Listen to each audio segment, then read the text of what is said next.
Today I'm going to be showing you my design for the virtual reality chamber that will be simulating the moon for colonist training. For our design criteria, we have 5 different categories that we'll be weighing it in.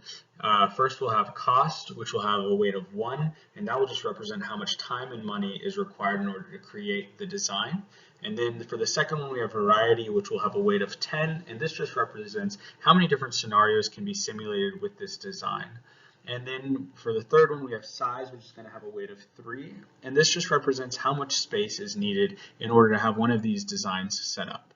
And then fourth, we have mobility, which is going to have a weight of 8, and this represents the range of motion the user will have while operating the virtual reality device. Then we have user friendliness, which can have a weight of 5, and this just represents how much training we'll need to go into using this device. My design begins with a VR headset and setup similar to the most modern technology that we have currently. You have a user using 4K goggles, walking around on an omnidirectional treadmill, and then my design adds in wiring harnesses that that have a wire attached to the user's belt that pulls slightly, allowing the computer to tell when the user moves because it'll retract in rope in the direction that the user moves to and retract rope away from where the user moves away from. And this will help to allow the omnidirectional treadmill to track the acceleration of the user and to account for the inertia of the user.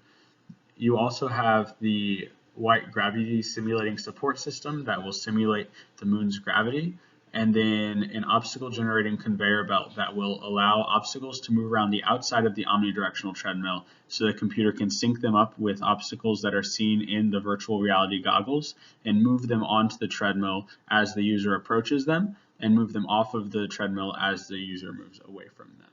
This will allow the users to interact in a variety of different scenarios.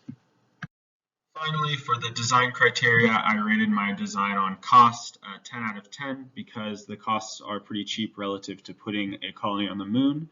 And then for variety, I gave it an 8 out of 10 because the ability to load obstacles onto the treadmill with the user gives it a large variety of uses.